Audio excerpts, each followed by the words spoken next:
Opa, tudo bem? Eu estou resolvendo todos os leet codes da lista do netcode 150. Então, vamos começar com o primeiro problema aqui. É o contains duplicate. Basicamente, eu vou ter aqui um array, né? Um array de números inteiros e eu tenho que retornar true se aparecer ao menos um valor duplicado, né? E se não tiver nenhum valor duplicado, eu vou retornar false. Então, basicamente, está aqui essa lista de inteiros, né? Deixa eu mudar por aqui. Essa lista de inteiros. E eu tenho que retornar true. No caso aqui tem um e aqui também tem um, né? Então eu tenho que retornar true. Nesse caso aqui eu não tenho, eu tenho que retornar false. Tem algumas formas da gente fazer isso. Primeira forma é força bruta, né?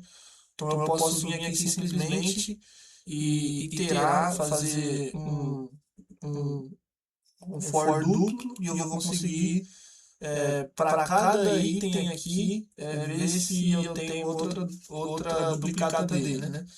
Mas isso não é, enfim, isso não é bom, já que esse lead code pede para a gente resolver em odd n, creio eu. Então, a gente tem esse método, esse primeiro método, que ele vai ser odd n ao quadrado, que é a força bruta, né? E a gente tem um outro método que a gente consegue fazer em odd n, que é basicamente a gente tendo uma lista e a gente, a cada iterável, a gente vai ver se o próximo número já está na lista, né? Então, basicamente, para esse primeiro valor, se não estiver na lista, eu vou colocar na lista. Basicamente, se esse cara também não tiver, eu vou colocar esse aqui também. E nesse último, ele, como ele já vai estar na lista, o número já estava na lista, eu vou retornar true. Se chegar até o final e não retornar true, ele vai sair do loop e retornar false.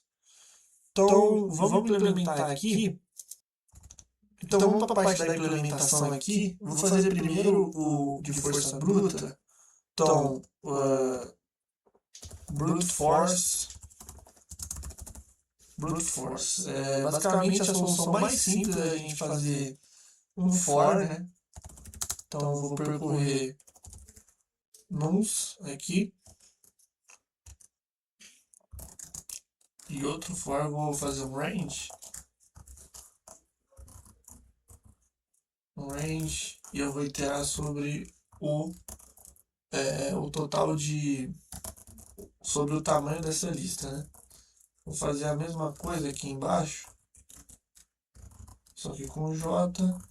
E aqui eu basicamente vou poder comparar se nos.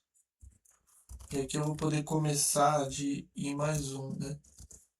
Então basicamente se I for igual a nuns J,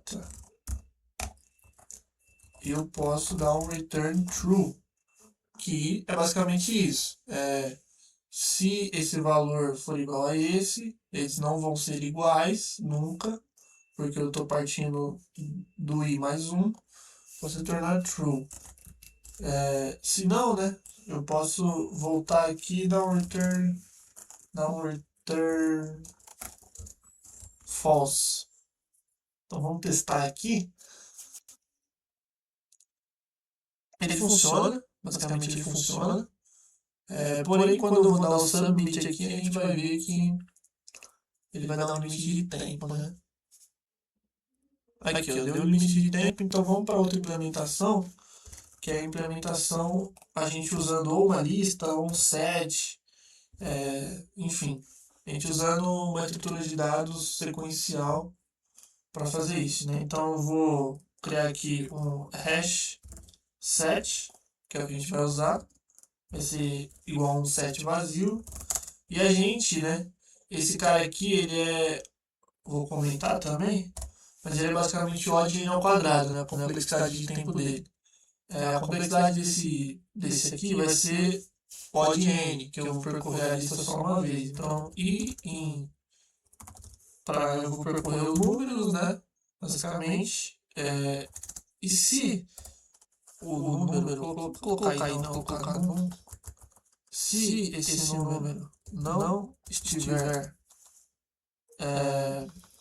se esse número estiver em nuns, a gente pode dar um return true. Vocês concordam? Porque se o número já tiver em nuns, não, em hash set. Se já tiver no hash set, beleza. Se não tiver, ele não vai nem entrar aqui. Então eu posso simplesmente dar um hash set.dd num e beleza. E aí o caso não der certo, né? Ele sair da lista, ele vai retornar false. Então vamos ver se eu não errei nada. Vamos rodar aqui. Beleza, passou aqui, vamos dar um submit. Ver se a gente consegue fazer rodar. Então beleza.